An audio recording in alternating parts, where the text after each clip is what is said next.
Hey everybody, my name is Russ. That is Lauren. Welcome to our Sunday vinyl video, and we have one today that's a real recent release.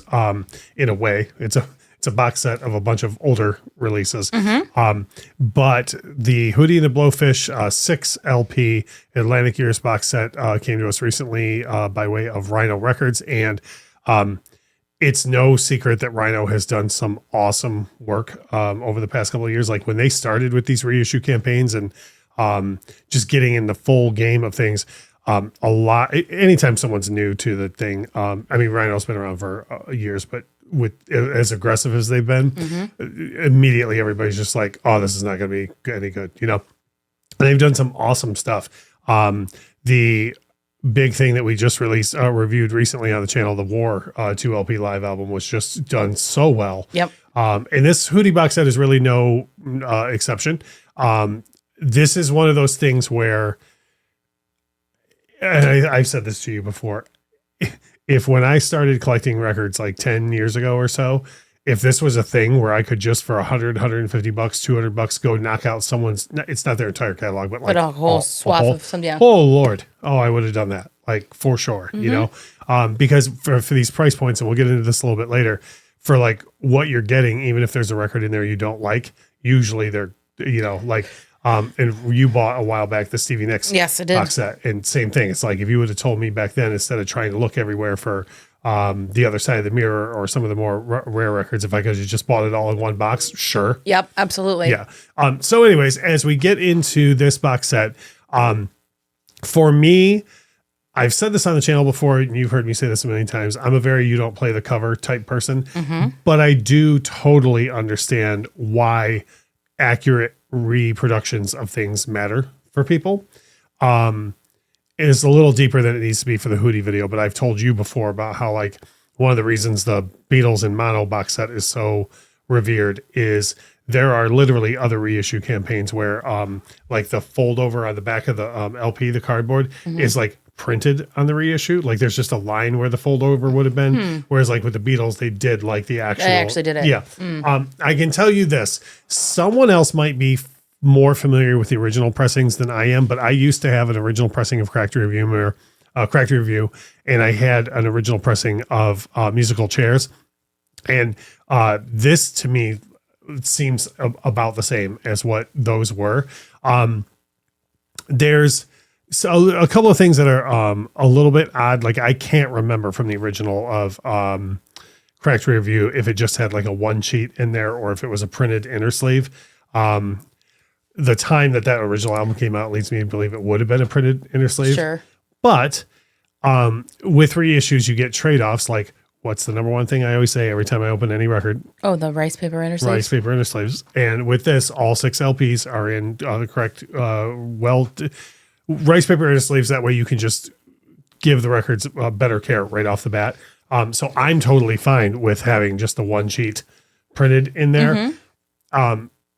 Because if it mattered to me so much to have the exact packaging from the original pressing, I would just track down an original pressing. Right. So I like that. I like the box that it comes in. Some people are on the fence about that. Like, for example, the Stevie Nicks box set that we bought, we don't have the records in the box. And the reason why that is, and it's that way with other things too, where, that box is enclosed. So like if I put it up on the record shelf, if I want to pull a Stevie record, the whole box out. With this, and there's other box sets that are done more this way, where it's like a slipcase. We always put pictures up of everything. You could just pull one out from it on the shelf. So that's why the Van Halen box set was done the same way.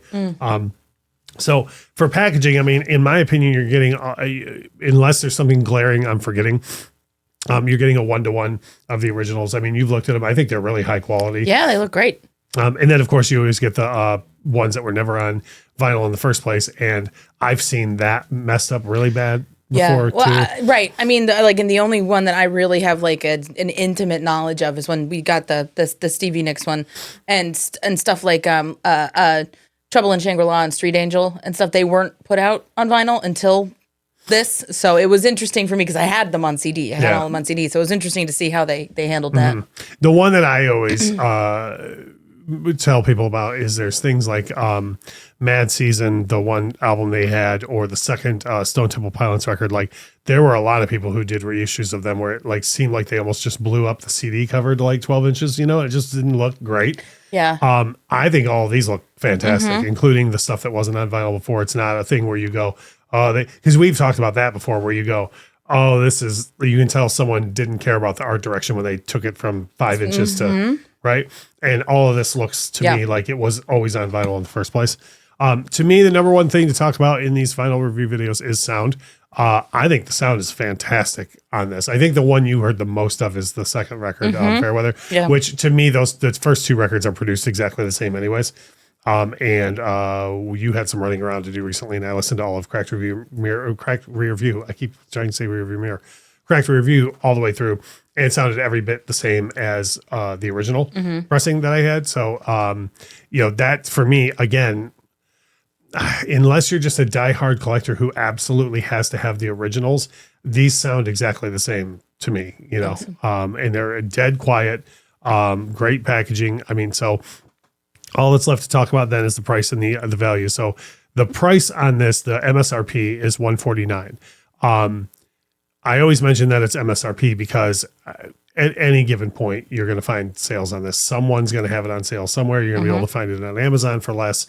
Hopefully at your local record store, you can, there's razor thin margins at your local record store, but hopefully they can help you out a little bit if it's way cheaper somewhere else. To get all of this music, like the greater majority of their career, and the 2 LP rarities and covers and all that stuff, I can't see there not being enough value. And I think you and I have talked before about, if nothing else, you break it down by exactly. Do the math, right? This is between 25 and $30. Yeah. Which if you were going to just go to the record store and buy one of these, not an original pressing and a reissue on its own, you're going to spend that anyway. So like, why not grab all of it? And I found too that, I'm struggling to think of an example, but I assure you this has happened where I have bought box sets like career spanning. Actually, you know what? The Rolling Stones, the second half of their career, there was stuff in there that I just never got around to listening to, like the whole Steel Wheels record. Like when that came out, I knew the singles and I knew the album, Bridges to Babylon. The friend of mine praised that record up and down. I just never got around to listening to it. And so when I bought, it was the same thing. I was like, well, this is $25-$30 a piece for Stones records. And I ended up listening and being like, whoa, I like these records more than I thought I would, So that's the type of thing I feel like there's, if you go, well, I only care about Hootie on the first two records, you're probably going to like the rest of the stuff that's in here. That's anyways. true. Yeah. Worst case scenario, you might be like, oh, wow, I totally should have bought these before now. So to me, I think it's absolutely worth your time and energy and money to pick it up. If you're a Hootie fan though, and you know something I don't know about the originals, like maybe I forgot, which is, entirely possible that I've forgotten. Or if there's like a major enough difference, like if you have an original and you bought the new one, something we should have known, let us know, because first of all, we love the comment section. That's all that really matters to us. And second of all, I'll have no problem putting something in the just video description, like, hey, we say that in the video it's the same, but this person who knew a little bit better than us, you know what I mean? Like, I don't mind. I would love to be able to have that so people know. But yeah, if you're Hootie and the Blowfish fan, this is your first time seeing us, please make sure to hit the like button. If you subscribe to the channel, you'll be the recipient of 3 free videos every single week, which is awesome. Vinyl videos, music discussion videos, and our reaction video on the weekend. I don't think we've ever done a Hootie reaction, but we could look into that eventually. I think you're right. I don't know. We'll look into it. Search the channel for Hootie and the Blowfish and see if we've ever done a reaction.